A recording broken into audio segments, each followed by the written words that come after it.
Bruce and Darlene Rouse were self-made millionaires who seemed to be living the American dream. They owned a 13-room mansion in the upper-class Chicago suburb of Libertyville, had 3 children, and were popular members of society. Their lineage in the area could be traced back a century. So no one was prepared for what happened around 2:30 a.m. on June 6, 1980. Someone entered the couple's first-floor master bedroom while they were sleeping and fired a shotgun blast that hit Darlene between the eyes. She died instantly. As Bruce was jolted awake, he was shot in the jaw. It seemed like the killer either missed a dead-on shot or wanted Bruce to suffer because he survived the shot. So the killer bashed his head in with the butt of the gun, then plunged a steak knife repeatedly into his heart. All of this supposedly happened while 2 of the Rouse's 3 children slept in their bedrooms on the floor above. The 3rd child was sleeping in the guest quarters behind the house. The town of Libertyville was shocked at the brutality of a crime that seemed inconceivable within its borders. The Rouse children, aged 20, 17, and 15, moved on with their lives, soon living in 3 different states while detectives struggled for leads. They may have had an inkling who did it, but no proof would be forthcoming for 15 years. Bruce and Darlene Rouse married shortly after Darlene graduated from high school. She had her first child, Kurt, when she was 18. 2 other children followed, Billy and daughter Robin. At age 21, Bruce became owner of a gas station and began working incessantly to buy more. Eventually, he would have an entire chain along with partial ownership of a cable television station and various land holdings. In 1975, the family was able to move into a 13-room mansion near the Des Plaines River in Lake County, one of the wealthiest areas in Illinois. Building a fortune usually entails sacrifice, and Bruce Rouse paid dearly for his. He often worked more than 14 hours a day, leaving the parenting issues to his wife. Raising the children proved a difficult job. Sons Kurt and Billy both became drug users and drank constantly. Only Robin seemed well-adjusted. Both boys quarreled with their parents, didn't respect authority, and had problems in school. Kurt was ultimately banished to the outside guest quarters and didn't have a key to the main house. He refused his parents' suggestion of joining the army and instead lingered on where he wasn't wanted. Billy was born with psychological problems and frequently acted out in a rage. He fought constantly with Darlene over his drug and alcohol problem. According to the Chicago Tribune, Darlene would threaten to hit Billy with an object, and he'd taunt her, "Go ahead, tell Dad, he won't do anything about it." Billy's behavioral problems were acted out at school as well. He once set off a fire alarm and then went on a vandalism spree. He was finally expelled and landed in a continuation school. Despite all this, the teenager got along well with his father. The pair would sometimes work together at the gas stations or go hunting. June 5, 1980 was just a normal day in the Rouse household. Bruce went to work and took Billy with him to help install a spray painting booth for cars. That evening, Bruce went to a Rotary Club meeting. Billy went home and drank and smoked hashish. Darlene was out to a restaurant for dinner and then played bridge with friends. When she arrived home at 11 p.m., she noticed Billy's glassy eyes and the smell of alcohol. This led to another one of their frequent arguments. This time, Darlene threatened to send Billy to a military school. Bruce had been home for about half an hour and, in typical fashion, hadn't said anything to his son about his drug use. Kurt was visiting with his girlfriend in his room outside, and Robin was in her bedroom. The Rouses went to bed. Then, sometime around 2:30 a.m., the killer struck. Bruce and Darlene's lifeless bodies lay undetected until 8:30 a.m. when Robin discovered the grisly scene. The police responded immediately and were greeted by Robin and Billy. Kurt was still asleep in his room and awoke when police knocked on his door. None of them claimed to have heard anything, saying that a thunderstorm the night before must have muffled the shots. However, Robin told a detective that one of her brothers was responsible. She didn't say which one. Inside the bedroom, the killer had covered the bodies with a red, white, and blue sheet. Detectives knew that such an act typically shows that the killer had remorse after the slaying and didn't want to look at what they'd done. It was no wonder. Bruce's lower jaw had been shot off, and the top of Darlene's head was gone. Blood covered the walls, bed, and floor. A trail of blood also led upstairs, stopping at the landing. All three children stuck to their story of not seeing or hearing anything. They also said they never heard their dog, a black Labrador, bark at anything. So detectives were left without any witnesses and focused on collecting whatever physical evidence they could find. Bruce had a gun collection that was missing.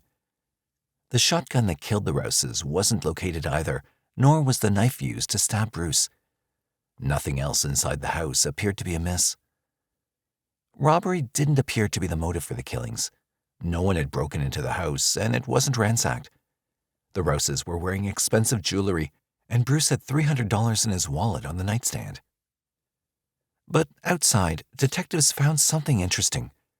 Bruce's car had blood on the outside of the door, and the windshield wipers were left in the on position. The storm hadn't started by the time Bruce had arrived home. Police suspected that children knew more than what they were saying, but were unable to get anything more. They'd later asked them to take polygraphs, but they refused. Then a coroner's inquest was convened, and the children sat on the witness stand, mute. The same thing happened during the grand jury hearing. Relatives had obtained lawyers for the three, and all were told not to talk to authorities. With nothing more to go on, the case stalled. Detectives knew they'd have to wait for a lucky break, such as a confession or locating the murder weapon. Bruce and Darlene had amassed a $3 million fortune and had a $900,000 life insurance policy. Under state law, convicted killers cannot benefit financially from their crimes. But the problem here was that no one had been arrested. Nearly a year after the slaying, American United Insurance Company filed a federal lawsuit to avoid paying the claim. In December 1981, a settlement was reached, and each child would inherit $220,000. By now, Kurt and Robin were living with relatives elsewhere in Illinois, and Billy had gone to live with an aunt in Washington State who enrolled him in a private boarding school for troubled teens. The house still stood, somewhat of a curiosity to local residents. At first it was cordoned off with police tape, but when it became evident that no more clues would be forthcoming, it was sold. The new owners would provide just as much fodder for gossip as the Rouses.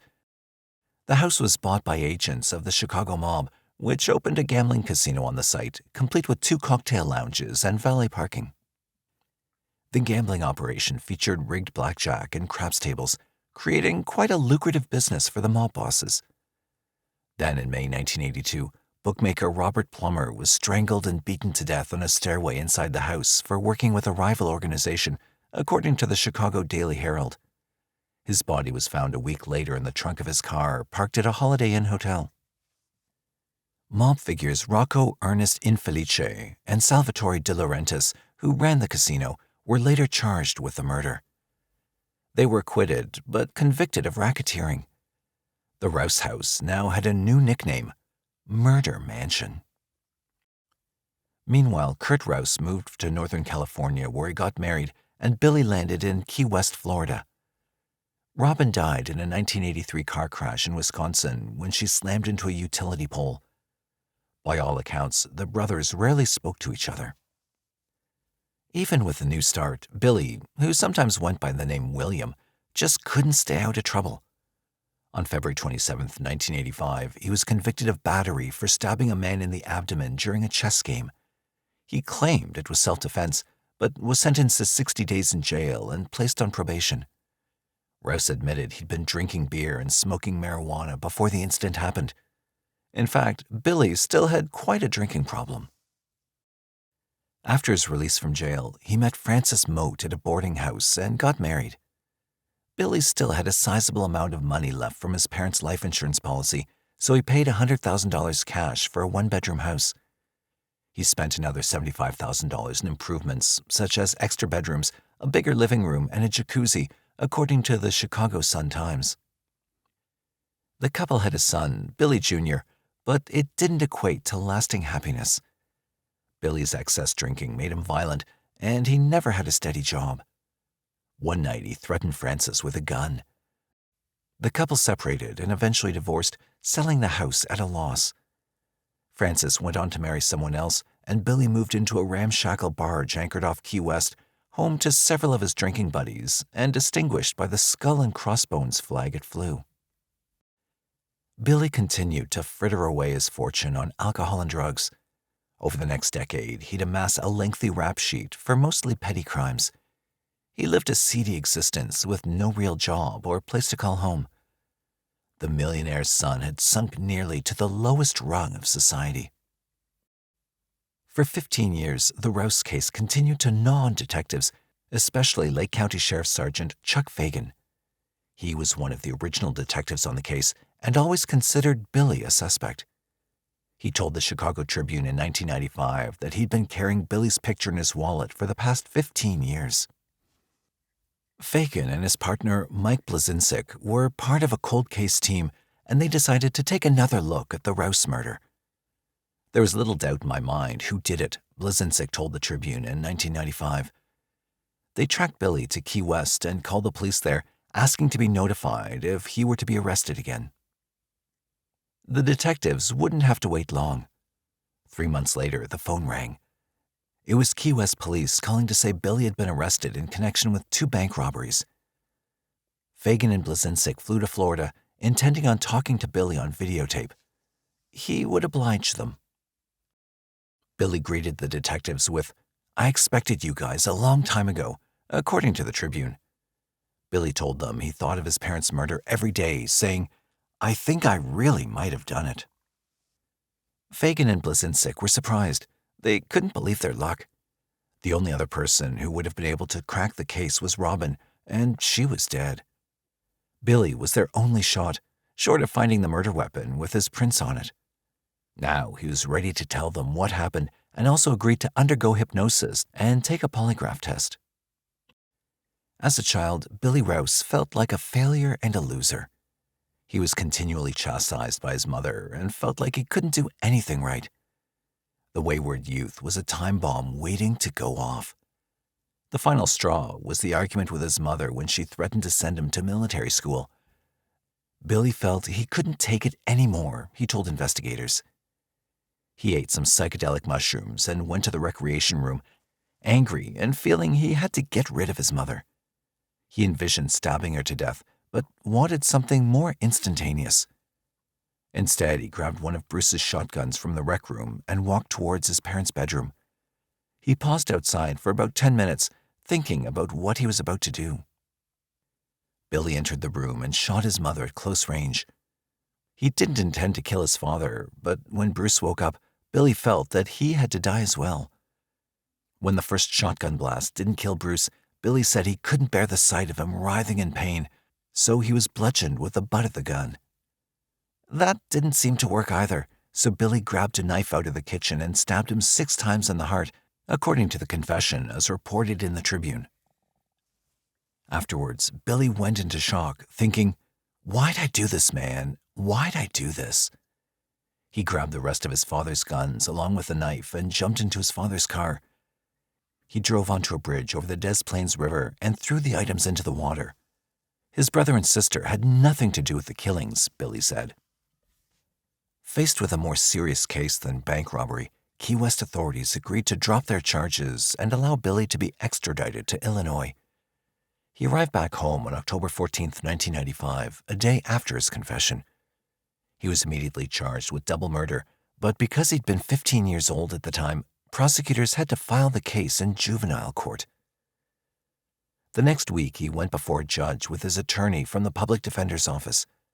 Sporting long hair past his shoulders and a goatee, William, 31, looked out of place in a child's courtroom. He pleaded not guilty and was held without bail. Prosecutors filed a petition to have the case transferred to adult court, where William could receive life in prison. If convicted and sentenced as a juvenile, he'd receive only 30 days in jail. His attorney opposed the transfer, saying juvenile court would be able to offer psychological treatment and a lengthy probation. 2 weeks later, the judge decided that William should be tried as an adult. "It's in the best interest of the defendant and the public that the transfer occur," Judge Margaret Mullen was quoted by the Chicago Tribune as saying. Now, the defense had a big problem. The 37-minute videotape confession in which an unkempt William cursed and showed his disdain for his mother would surely sink him. A motion was filed to keep it out of the trial. David Brodsky, the chief public defender of Lake County, claimed that William had been coerced and wasn't in a fully rational frame of mind when he gave the interview. Brodsky knew that without the tape, there would be no trial. No other evidence existed. The court ruled that the tape would stay in. Trial would begin July 31st, 1996, 16 years after Bruce and Darlene had drawn their last breaths. Brodsky told jurors in opening statements that William loved his parents and didn't kill them. What he saw in those few moments in that bedroom sent a shockwave through his life that he's never recovered from, the Chicago Tribune quoted him as saying. As a result, the dejected William was never able to make anything out of his life and lived penniless on a makeshift raft and drinking himself to death. Eliciting a confession hadn't been difficult. William was putty in the hands of detectives and suffered from post-traumatic stress disorder, Brodsky declared. Instead, the defense said the real killer was Kurt Rouse, who had a stormy relationship with his parents. Prosecutors called Kurt as a witness to rebut the defense's theory. Bruce and Darlene's eldest child hadn't seen his brother in 10 years. Kurt testified that he loved his parents and that William did also. Through tears, he said he had nothing to do with the murders and didn't know who the killer was. Then the confession tape was played for jurors. They saw a radically different William from the one who sat demure, clean-shaven, and meticulously dressed at the counsel table. Investigators testified, and then the prosecution was done. The defense put on witnesses who testified about Bruce and Darlene's problems with Kurt. The sequestered jury got the case on a Friday night and deliberated for the next 8 hours. They watched the confession tape 3 times. By 2:40 a.m., they had a verdict. Guilty. 2 months later, William Rouse was sentenced to 80 years in prison, 2 consecutive 40-year terms. Judge Victoria A. Rossetti said she was disgusted at not being able to give him more time, being hampered by the fact that he'd been a juvenile at the time of the crime. They gave you life and brought you into this world. They gave you every opportunity for a future, the Chicago Tribune quoted Rossetti as saying. You did the most hatefully shocking thing when you took that shotgun and, at close range, shot your mother who brought you into this world, and then shot your father. William appealed his conviction and sentence, but in 1998, an appellate court upheld it. However, this proved not to be the end to the Rouse House saga. In 2002, a mysterious 4-alarm fire engulfed Murder Mansion. The house had been purchased by a new family, and they were out of town when the fire started, reportedly in a laundry room. The fire drew a crowd of morbidly curious onlookers who marveled at the latest calamity to befall Libertyville's most infamous landmark. Firefighters were able to extinguish the blaze in time to leave a shell of the star-crossed home behind. And that's how it stood for a year, a blackened reminder of the gruesome events that came before. It became a home for transients while its owners decided what to do. Then, in 2003, county officials began proceedings to tear the house down. Owner Andrew Janus said he was planning on doing just that and would rebuild on the site. In the meantime, fire officials had determined that the blaze was not caused by arson. Janus said he didn't believe in ghosts. Only Hollywood creates ghosts, he said.